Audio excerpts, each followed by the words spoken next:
Մի հարց. եթե դահլիճում ոչ ոք չլինի, արդյոք արվեստը դեռ գոյություն ունի։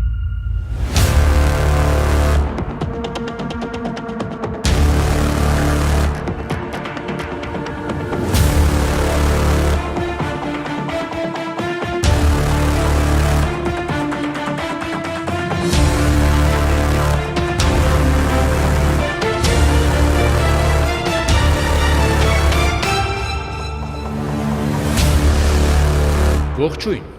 դուք դիտում եք «Ինձնից դեպի քեզ» փոդքասթի հերթական թողարկումը։ Սա մի հարթակ է, որտեղ մենք փորձում ենք խոսել արվեստի մասին։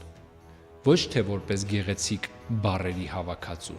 այլ որպես կենդանի հարաբերություն մարդկանց միջև։ Այսօր ուզում եմ խոսել մի կապի մասին, որի մասին հաճախ խոսում ենք, բայց չենք հասկանում։ Արվեստագետի և հանդիսատեսի կապի մասին։ Արվեստագետները հաճախ ասում են. ես ստեղծում եմ արվեստը, իսկ հանդիսատեսը դիտում է։ Սա ամենատարածված ձևակերպումն է և սխալ, որովհետև արվեստը իրականում չի ծնվում միայն ստեղծագործողի ներսում։ Այն ամբողջական է դառնում միայն այն պահին, երբ ինչ-որ մեկը այն ընդունում է։ Թատրոնը սա շատ լավ է ցույց տալիս։ Ֆիլմը կարող ես դիտել 1000 անգամ,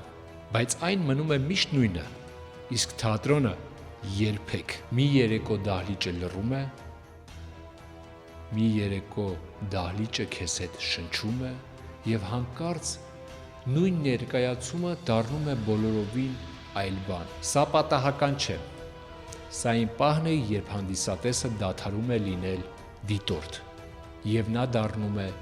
մասնակից։ Ֆրանսիացի փիլիսոփա Ռոլան Բարտը մի հետաքրքիր միտք ունի։ Նա ասում է,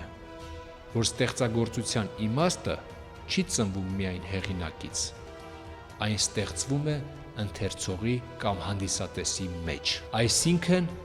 իրականում արվեստը երկխոսություն է։ Բայց այստեղ կա մի վտանգավոր պահ, երբ արվեստագետը սկսում է վախենալ հանդիսատեսից։ Նա սկսում է մտածել. դահլիճը տեսնես կսիրի, դահլիճը տեսնես կհավանի, դահլիճը տեսնես այս հատվածին կծափահարի։ Այդ պահին արվեստը կորցնում է իր ազատությունը, որովհետև ստեղծագործությունը ոչ թե դառնում է ճշմարտության խոսք, այլ դառնում է հաճոյանալու փորձ։ Բայց կա նաև մյուս ծայրահեղությունը, երբ արվեստագետը ասում է. ես ստեղծում եմ միայն ինձ համար։ Սա նույնպես վտանգավոր է, որովհետև այդ դեպքում արվեստը փակվում է։ Այն դադարում է լինել զրույց, այն դառնում է մենախոսություն։ Իրական արվեստը ծնվում է երկուսի միջև։ Արվեստը պետք է լինի ազնիվ, իսկ հանդիսատեսը պետք է լինի բաց։ Եվ այդ հանդիպման պահին ստեղծվում է մի բան, որը հնարավոր չէր ստեղծել միայնակ։ Դա է կենդանի արվեստը։ Իսկ դու երբևէ զգացել ես, որ ներկայացումը, ֆիլմը կամ երաժշտությունը երբևէ խոսել է քեզ հետ։ Այդ պահը հենց այն պահն է,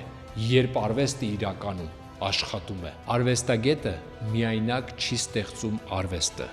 Նա պարզապես սկսում է, բայց այն ավարտվում է հանդիսատեսի ներսում։ Եվ հենց այդ պատճառով է, որ արվեստը եղել է ոչ թե առարկա,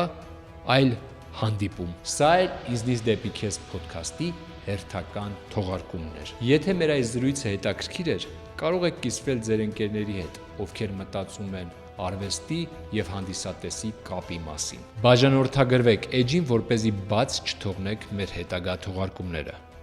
Մինչ նոր հանդիպում։